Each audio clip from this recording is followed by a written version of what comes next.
Hoje eu quero falar de duas coisas importantes. A primeira, você está em Matrix e não sabe. A segunda, depois dessa crise do Brasil, nós estamos precisando de uma nova perspectiva. Liberalismo 3.0. Fica ligado aí. Há bastante tempo eu faço um exercício de sala de aula que é o seguinte: qual é a diferença entre percepção e realidade? E aí as pessoas tendem a colocar, de maneira geral, que a realidade existe, né? E que cada um tem a sua realidade, cada um tem a sua visão da realidade, e a realidade é uma coisa que existe, cada um tem a sua própria visão da realidade. E aí eu vou fazendo um trabalho com os alunos para mostrar o seguinte: primeiro, que para o ser humano nunca será capaz de conseguir trabalhar com a realidade, porque a nossa capacidade de ver a realidade depende de todo um contexto tecnológico-cultural, né, que no passado a gente já achou que a Terra era chata, a gente já achou que nós éramos o centro do universo, nós achamos que nós vimos de Adão e Eva, e tudo isso foi sendo quebrado ao longo do tempo, a partir de uma série de possibilidades que nós tivemos, tecnológicas e culturais. Então, o que acontece? Existe um espaço, a realidade e a percepção, e no meio existe o espaço da reflexão. Então existe aqui um processo entre fatos e percepção e a área de reflexão no meio. Então você vê um fato, questiona a sua percepção, reflete sobre ela e vai evoluindo a sua percepção ao longo do tempo, sofisticando a sua percepção. Então aqui eu coloquei o quê? Eu coloquei aqui o que eu chamei de matrixismo agudo. É o cara que vive em Matrix. O que acontece então? A reflexão e a, a percepção e os fatos, eles se aliam. E aí, a partir daí, você não tem uma área de reflexão. Isso pode ter um matricismo agudo, crônico, ou então apenas conjuntural. O que vai definir a possibilidade da gente melhorar e sair disso é a capacidade de reflexão. E esse espaço da reflexão é muito pouco musculado. E as pessoas não desenvolvem esse espaço da reflexão. Então as pessoas têm uma visão da realidade que vem de fora para dentro e não de dentro para fora. E o que acontece? É isso que é Matrix. Matrix é exatamente a impossibilidade de você poder trabalhar de dentro para fora a partir do momento que você vai musculando a sua percepção a partir de um espaço de reflexão que você cria. Essa é a primeira questão. Tem a segunda questão, que é a questão da briga entre ética e moral. Vou falar a seguir.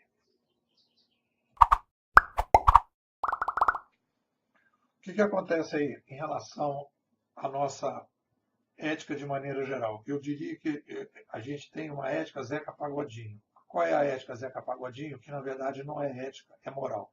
É você dizer que a vida vai te levar. Deixa a vida me levar. Então, quando você deixa a vida te levar, você está sendo levado pela moral vigente. E a moral vigente foi construída a partir de toda uma estrutura que foi montada e que você foi educado para ela e você não reflete.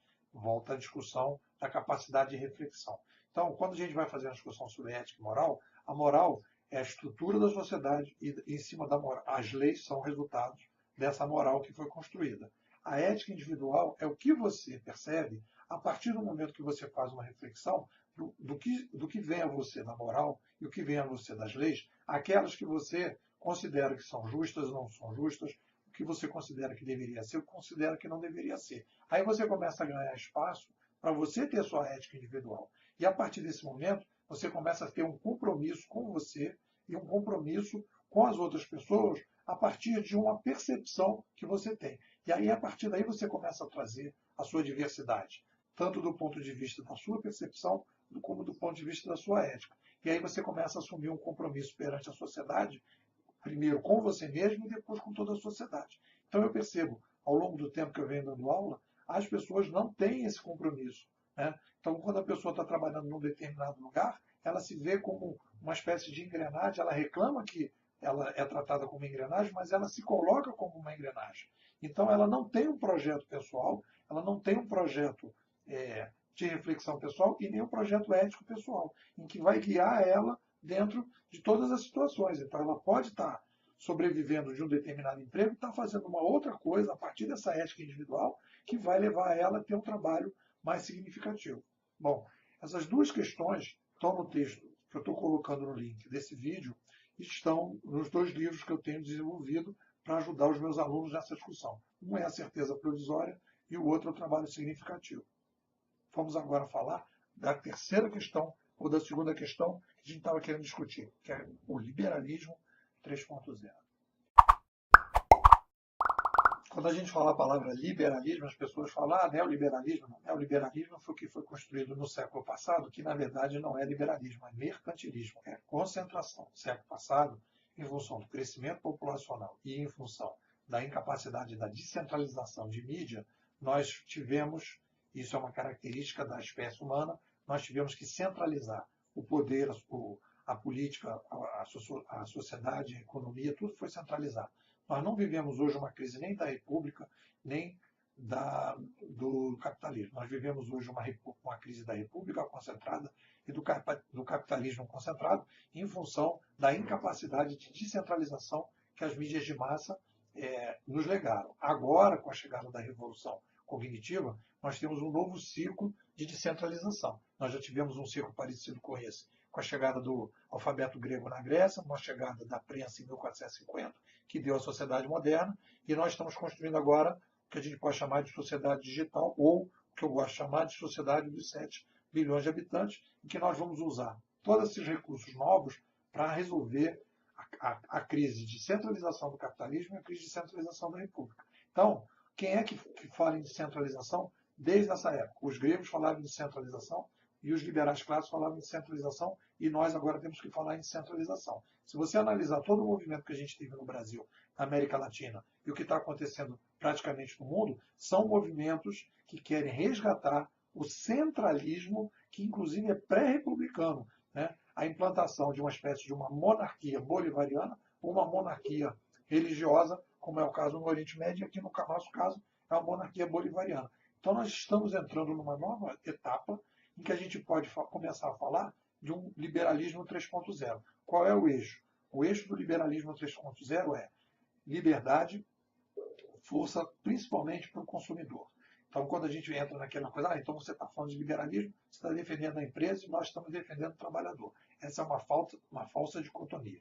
O que existe na sociedade e sempre existiu em todas as sociedades, pode ser socialismo, pode ser anarquismo, pode ser capitalismo, uma pressão, um conflito entre organizações e sociedade. Nós precisamos das organizações e as organizações querem se servir da sociedade e a sociedade quer que as organizações se sirvam à sociedade. Então, essa tensão que é a grande tensão. Então, a gente precisa criar organizações que sirvam à sociedade e a gente precisa defender o consumidor, que é todo mundo, através da concorrência, através da descentralização e através da inovação. Esse é o caminho que a gente vai ter aí, que vai crescer fortemente. Então a gente precisa disseminar isso no Brasil e a gente precisa apontar um caminho de mudança sustentável com desenvolvimento econômico e que a gente possa, mais adiante, poder competir num mundo em que a gente está vendo que está todo mundo caminhando para um determinado ponto e a gente está parado. Bom, é isso aí.